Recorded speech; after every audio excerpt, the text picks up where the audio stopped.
The collusion case will go forward on appeal, and based upon the various timelines set forth in the CBA, it could move fairly quickly. And it looks like this three-person panel that handles the appeal, it looks like they could just disagree with the system arbitrator. If it's 2-1, if they think, if two of them out of the three think that there's evidence there to show collusion, the union could still win. This thing could still get very interesting unless it's settled. And as I've said before, I hope it's not settled because the union decides to give up its appeal rights because the NFL has a specious claim for $12 million or more in attorney's fees and costs. I hope that the union doesn't think that's a good deal, because that's not a good deal. Because I think the NFL will have a very hard time getting a penny under the standard articulated in the CBA, because there was a good faith basis for the union to go forward with its claim, as evidenced by the fact that they scored a partial win. So the collusion appeal goes forward, and here's the problem. Look at what they've been hiding from us, media and fans.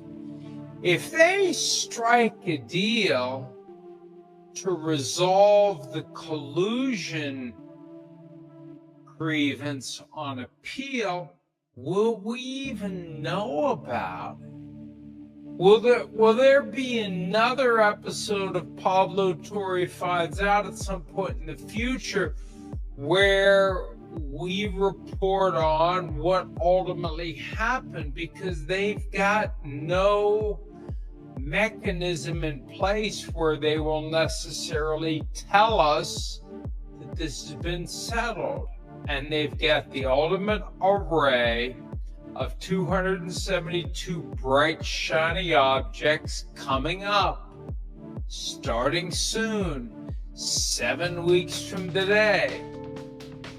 Football season is back, and we will be distracted from these other issues, and we will be focusing only on football, and things will be forgotten, just like I forgot all about the J.C. Treader fake injury grievance.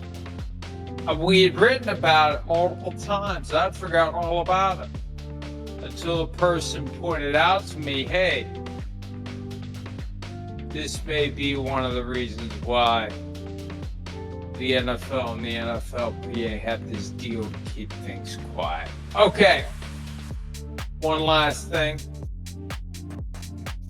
as it relates to the union. The Lloyd Howell stuff, and I'm going to be writing about this. There's still an investigation being conducted by a lawyer from the firm of WilmerHale. And one of the things I explained to Pablo, and one of the things I'll explain in more detail at PFT, it's very important to know when an independent investigation happens, who the person is that's providing the mission to the lawyer. And whether the lawyer understands the basic ritual of getting repeat business when it comes to being hired to do investigations. They're never truly independent. Smart lawyers know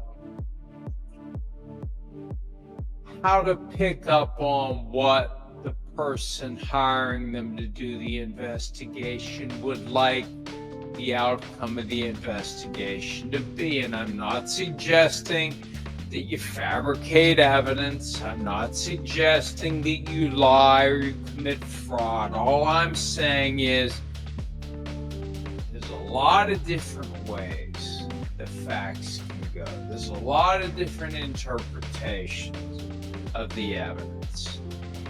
And lawyers that aspire to work for companies that are hoping to get justification through an independent investigation to do whatever they want. If you have a reputation for giving that client what they want, basically whitewashing the situation and legitimizing the final analysis by providing evidence to back up the conclusion, you get more of that work. And we've been talking a lot about conflicts of interest here. Man, there's some conflicts of interest with Wilmer Hale. We'll be writing about that. Wilmer Hale's done work for the NFL. Wilmer Hale's been the subject of a claim made by Lane Johnson about the lack of objectivity of Wilmer Hale counsel in other matters. So there's some meat on that bone. And then back to conflicts of interest and Lloyd Howell. One of the fascinating aspects of the latest episode of Pablo Torre Finds Out, something I didn't even know about. The selectively edited comments of Lloyd Howell from the Super Bowl press conference earlier this year, which just puts greater emphasis on his clear and obvious conflict of interest by virtue of his employment with the Carlyle Group and its connection to the NFL.